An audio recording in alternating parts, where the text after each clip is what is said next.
ego trip. Ego trip. Lots of really good lines in there that, as I said, well worth looking it up and listening to it again. And it really is a perfect setup for a series on the progression of awakening spiritually. Ken Wilber, as I mentioned earlier, is an author of over 20 books. I've read most of them. A lot of the ones I have now are on Audible. But Grace and Grit, A Theory of Everything. Who writes a book about the theory of everything? No Boundary, The Essential Ken Wilber, A Brief History of Everything.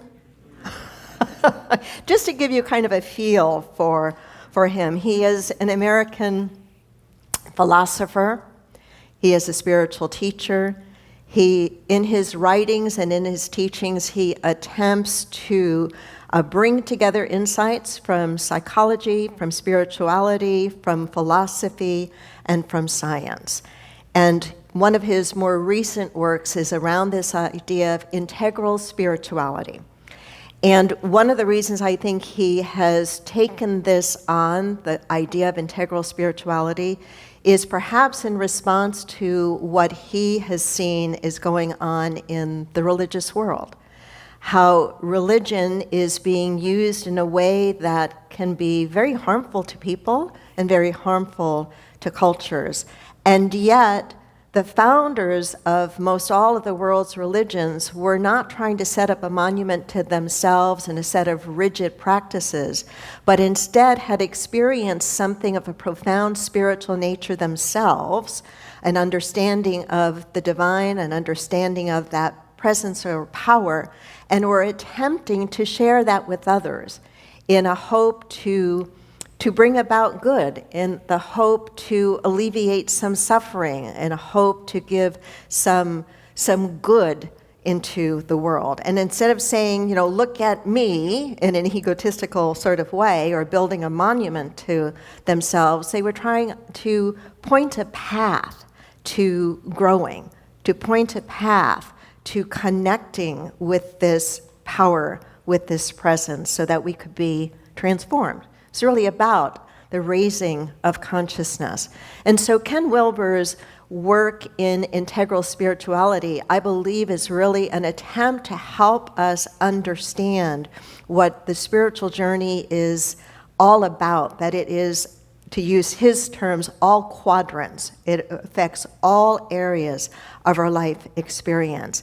And his teachings really resonate with what we teach and what we believe to be true in unity. It's just another way of looking at it, and perhaps a more structured way, in some ways, of looking at it.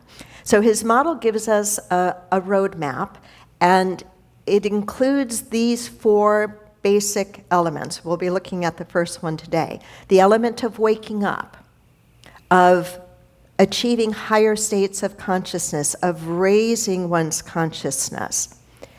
The idea of growing up, realizing that we can raise consciousness, but we still might be emotionally immature. And that part of full-blown spiritual development includes growing up, being emotionally and psychologically mature. Then the third element is the element of cleaning up, and this deals with doing our shadow work. This deals with facing our fears and our flaws, and we all have them, even though we are born in the image and after the likeness of spirit. We all have flaws. We all have rough spots, and a lot of times they hide in the shadow until we're willing to face them with honesty, and then we can bring light to them and we can move past them and not be in bondage to them. And then showing up is another piece of this integral spirituality, that it's not just enough to do the waking up, to do the growing up, and to do the cleaning up just for ourselves. That there is, when we really do wake up, when we really do grow up, when we really do experience the cleaning up, then it's a natural extension that we want to show up, And we show up in a way that helps to bring hope and light and joy and inclusion and understanding and healing to wherever we are, whether that is in a large gathering or whether it's just in our families or in our neighborhoods. And so this model of integral spirituality, this model of waking up, of growing up, of cleaning up and showing up, is a very helpful construct for us. And so today we're going to focus on waking up. Waking up is raising our consciousness. It's raising our consciousness. If you've been in unity or metaphysics or science of mind for any length of time, your consciousness has changed. And it's changed for the better. Your consciousness has risen. You are more aware than you were before. Wilber writes, most of us are only partially awake, functioning at a relatively low level of awareness, but through conscious effort and development, we can wake up to higher states of consciousness. Would you not agree that there seems to be a lot of asleepness in the world today? Would you agree? Yeah, a lot of asleepness. You know, we don't want people driving their cars asleep, right? If they get tired, what do we say? Pull over and rest, right? I was just thinking about it this morning. We don't want people sleepwalking through life. We need to be waking up. We need to be raising our awareness, raising consciousness, not living in a limited consciousness, but in an expanded consciousness. He writes, waking up is realizing the ever-present awareness that is your true self. Waking up is realizing the ever-present awareness that is your true self, beyond the mental chatter and beyond egoic identity.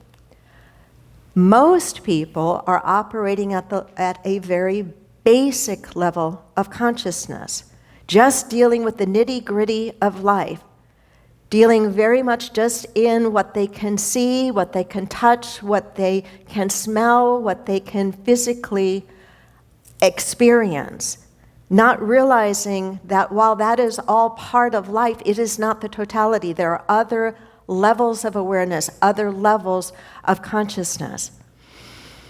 Let me give you an illustration for making this idea of waking up a little more concrete, a little more understandable perhaps, the idea of waking up. Imagine you're watching a movie, great big screen, full surround sound. It's a powerful movie. You feel like you're immersed in the movie. You get really drawn into the plot. You get drawn into the characters. Your feelings, your emotions are really wrapped up in what you are seeing and what you are hearing, and you forget. You forget that it is all happening on the screen. You forget that you are watching a movie. You forget that you are not the movie. You forget, right?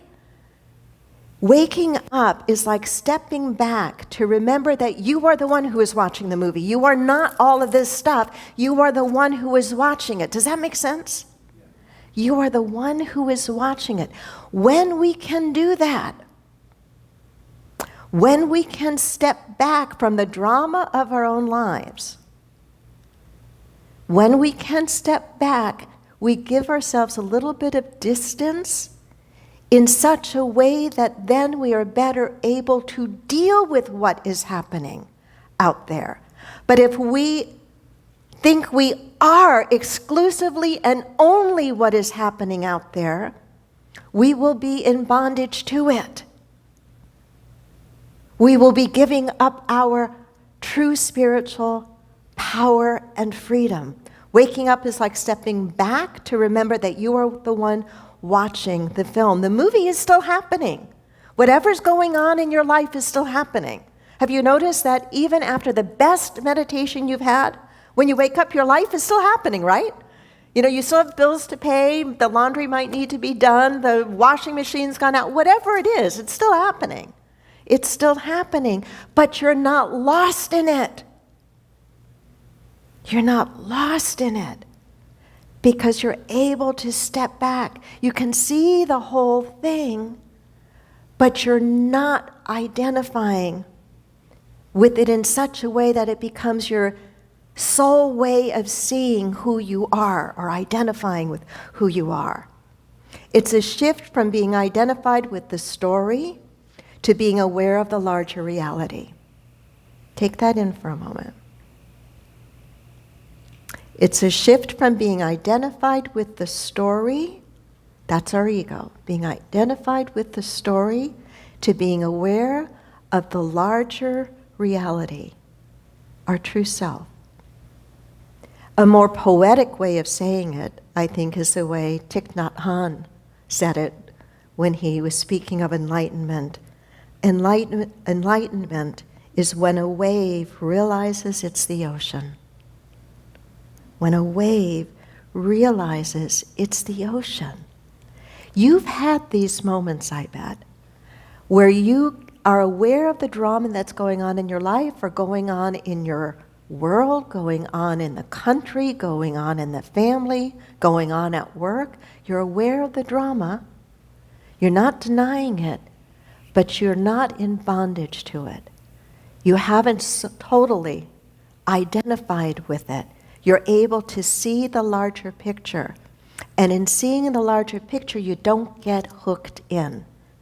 In seeing the larger picture, you're able to access the greater wisdom and insight that is available to you, where you're not playing at that lower level of consciousness, where you're hooked.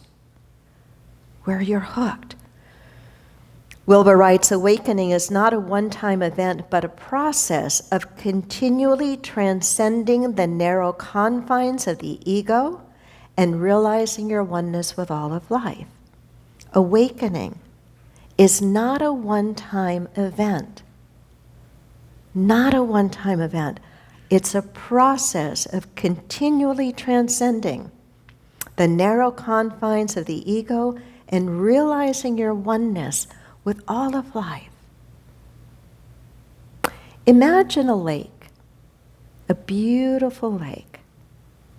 Imagine the wind coming up on that lake. And imagine that wind getting stronger and stronger and stronger. What's happening to the lake? Waves. Waves. And depending upon how strong that wind is, will influence whether it's just gentle little ripples or whether it's waves that are huge, almost mimicking the waves of an ocean, depending upon the lake and the conditions. And yet, going deep, deep, deep into that lake, beneath the surface, what's there? Calm. Calm. That visual can be such a helpful visual for us to hold when our life legitimately is feeling like nothing but chaotic waves on the surface. Spirituality and waking up does not mean denying what's going on at all. In fact, it means seeing it perhaps even more clearly than the one who's trying to deny what's happening, deny the waves. Being aware, waking up, we see the waves, but we're not stopped by the waves because we're able to do what? We're able to go in. We're able to go to that place within ourselves where it is calm. Now, for some of us, it takes some practice. Well, for all of us, I think it first takes learning that exists in us. That's part of what the waking up is, realizing that, yes, we all have stuff that goes on in our lives that we need to deal with our five senses and the best use of our mind and so forth.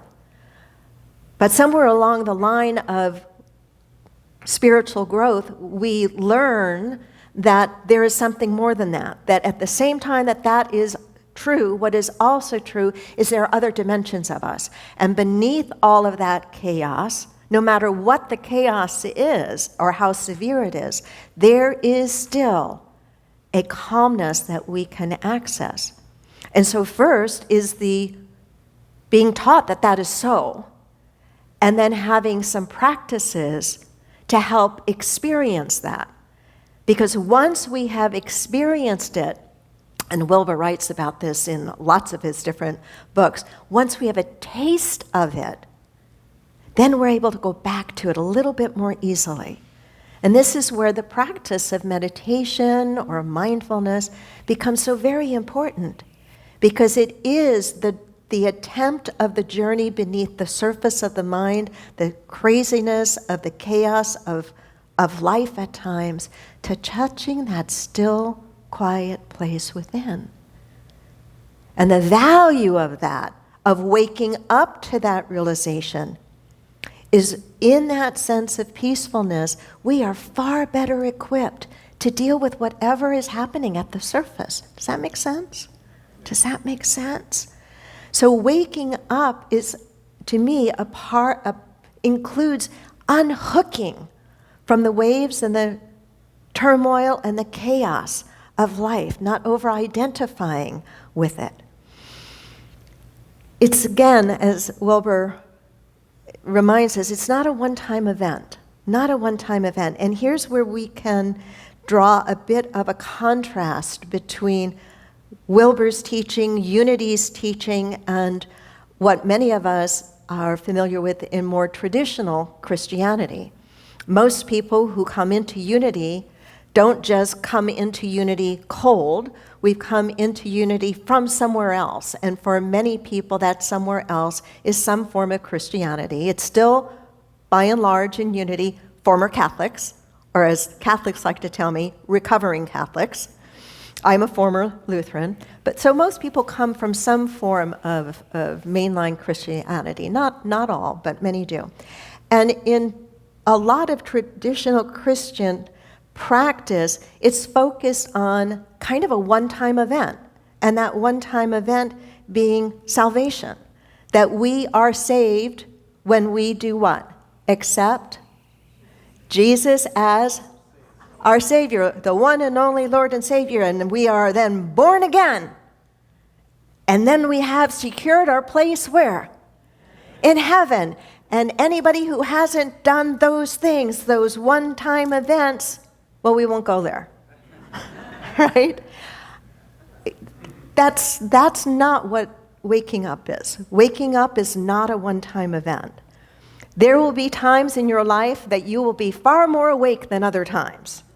There will be times that you and I will fall back asleep. We will be lured into the level of the chaos of life, forgetting that beneath that is a calm presence. We will forget that the wave, that we are the ocean, we are the expression of the divine, of the one. Integral spirituality and unity teaches us to see this differently. We don't see spiritual awakening as a one-time event, but as an ongoing process that's available to any one of us if we are willing to do the work. If we are willing to do the work. It's a journey of deepening awareness here and now, in the very life we are living right now, with the very people we are living with, especially the sandpaper people to our soul people that we are living with, especially the difficulty. Expanding our awareness right here and right now. It's not about being saved from the world. It's about being elevated out of our own ignorance, out of our own sense of separation, which is what the egoic self is all about. Me, my, I, separate from you. The awakening is realizing that we are one, that we are one. In Unity, waking up isn't just a mental concept, it's a profound experience of recognizing and feeling our oneness with God, or whatever you call that presence. So it's not just a mental concept, it's actually experiencing it, feeling it. Nod your head if you've ever had a moment like that, where you have felt that you were connecting with something beyond just yourself. Have you had that experience? And it's hard to put into words, isn't it? And yet, when you've had it, you know you've had it. And it gives you I think, a sense of confidence in your ability to live your life with amazing grace, really, with much greater ease, much greater grace, because you're not tripped by the same kinds of things that many people are tripped by. The idea of waking up is really aligned, I think, with Unity's first principle, that there's one presence and one power in the universe, God the good, omnipotent, and we are one with it. As Thich Nhat Hanh said, enlightenment is when the wave realizes it's the ocean. When you realize that you are one with the one. You still have your life to live. You still have bills to pay. You still have chores to do. You still have stuff that happens. But it just doesn't affect you negatively as it did before. You're no longer Velcro for every icky problem or situation in life. You're Teflon. Right? You're Teflon. Doesn't mean that you don't care. You still care. You're still passionate about living your best life and encouraging and helping other people to do the same. You're not putting your head in the sand. You're not airy-fairy. You're very spiritually practical. But you're not like Velcro. The ick doesn't stick to you because you're not sticking to it. You realize you are something more than it. You're not fooled by what's going on by the screen. You can see what's going on the screen of your life, but you're able to do what? Step back and hold an even larger picture. Charles Fillmore's quote, "Awakening to the God within," is a tremendous realization for us, to awaken to the God within, for you to awaken to the God within you. And then as you remain as awake as you can be to that presence within you, to help in whatever way is appropriate for others to awaken as well. We don't need a world full of people who are asleep. We really do need to wake up. We do. And not to do that in an egotistical kind of way, like, oh, I'm awake. I'm enlightened. Anytime somebody tells me they're enlightened, I think, I don't think so. I don't think that's the way it works. I don't think that, the Dalai Lama walks around saying, I'm enlightened. I don't think Thich Nhat Hanh walked around and said, I'm enlightened. The people who are enlightened, they don't need to tell you that, right? It's the ego that wants to say that. And yet, as we do our own work, and we'll get into that next week, in each of the next weeks, when we look at growing up, which is about emotional and psychological maturity. And then we do with cleaning up, which has to do with the shadow part of our work, and then showing up. We will be that inspiration to one another. So kind of encapsulating Wilber's concepts on this idea of waking up is that most people, including ourselves, totally including me, are only partially awake. There are always dimensions of waking up more and more than wherever we are right now. That it's not a destination. Waking up is not a one-time thing like, okay, if I get here, then I'm done. It's a journey of evolving and growing and maturing.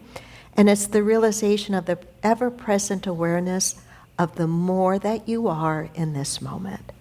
So as you go throughout this week, my encouragement is just hold the words for yourself, waking up, just very gently, waking up. As you're driving your car, am I awake? And I don't mean just, literally awake. Am I awake? As you're doing your work, am I awake? As you're having a conversation, am I awake? Am I fully present here and now? Am I awake? And notice what begins to shift. As you ask yourself, are you awake? You'll start to wake up even more. Namaste.